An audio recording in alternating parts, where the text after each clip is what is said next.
All right, Mickey. So when you're doing the quick shifter, right, from the Impact ECU, I noticed that you go, what do you shift up 3 gears and then you do the quick shifter? Well, no, it's turned on all of them, but the big motors, they rev so fast, your foot can't react fast enough first to second and second to third. You can't react fast enough. So when I'm testing them, I'll test them easily from first, second to third, but when I'm pulling the shit out of them, I run them third up. So when the customer gets this bike, can they just let her rip from the red light? Yeah, if he thinks that he can pull his foot up that fast, he ain't gonna be able to. They on the sport bikes they turn, 15. Our sport bikes turn 16,000 RPMs. Yeah. You got some time when it's revving. These big motors rev so fast that you can't move your foot fast enough. You can move your hand fast enough. You can't move your foot fast enough. Okay, I see what you're saying. So the motor just revs too fast. Period. Now you're selling a lot of these Impact ECUs online. I'm selling a lot of everything online. That's true, but when you ship it, are you going to tune and turn on the quick shifter? No. Okay. No, you're going to have to call back after you get it installed and get it on a dyno. You're not going to want to just have it turned on and blow your transmission up. If you don't have a King 6 or Speed 6, you will not get auto blip. I will not put auto blip on a stock gearbox. So you got to bring it into Mickey's or no, I will not put auto blip on a stock transmission. Okay. If you want to put a King 6 in it, you can have auto blip. You need back cut dogs to make it work correctly, or you're going to break the gearbox. Upshift, no problem, all day long. Downshift, it needs back cut dogs to do it. Now, does that include online orders, or is that just in-store or installs? Well, if you got somebody that can actually put it on a dyno, because you have to change the parameters for each motorcycle. Okay.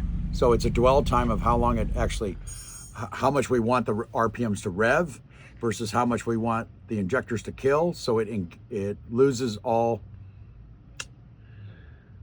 So it unloads the transmission so it does what it's supposed to do for the milliseconds. Yeah. Well, there's a whole bunch of milliseconds to the whole thing. So each gear has got a different millisecond. So we actually drive it like every 1,000 RPMs, hold it, do a log, and then we do a log going up, shifting every gear, and then we calculate it we pull the map apart and look at the log files and see how much dwell time we need to make it actually work. So it's not as simple. So some guys got, aftermarket shift levers and they're shorter because they think they're better because they got a short little foot. They don't work with stupid aftermarket levers. They have to be the same length levers so it has the right ratio. So when you start changing the ratio, you start screwing up the way the transmission actually works. So it's not as easy as just turning it on. It's not as easy as just turn it on. It doesn't work that way. Upshift is no problem. Auto blip is totally different. Auto blip is totally different. Understood. All right, so this is your favorite color. Oh, God, it's everything for me not to go buy one of these brand new. You already got 2 Harley CVO I know, but STs. this fucking color is gorgeous. I love the blue. I'm a blue guy. Blue guy. So blue. This is the Fast Johnny? Is that what it's called? No, this is not a Fast Johnny. This is CVO ST. What is this little decal down there with the pig with the thing in his mouth? I thought that was That's a Fast Johnny decal, but it's just a Fast Johnny decal. This is not a Fast Johnny. This is a CVO ST.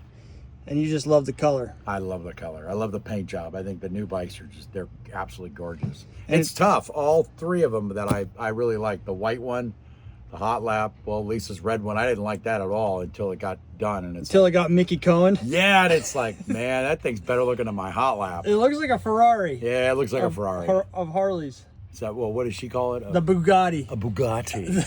A Bugatti. It's a Bugatti. But this blue, it was everything for me not to buy one when I saw it over at Huntington. You just keep this one. It's even got the old man seat installed already. I know, and it's already got like a motor and a King 6, and it's already got my Kraus stuff all over the front. It's got a Wolf 1 kit. I didn't even notice.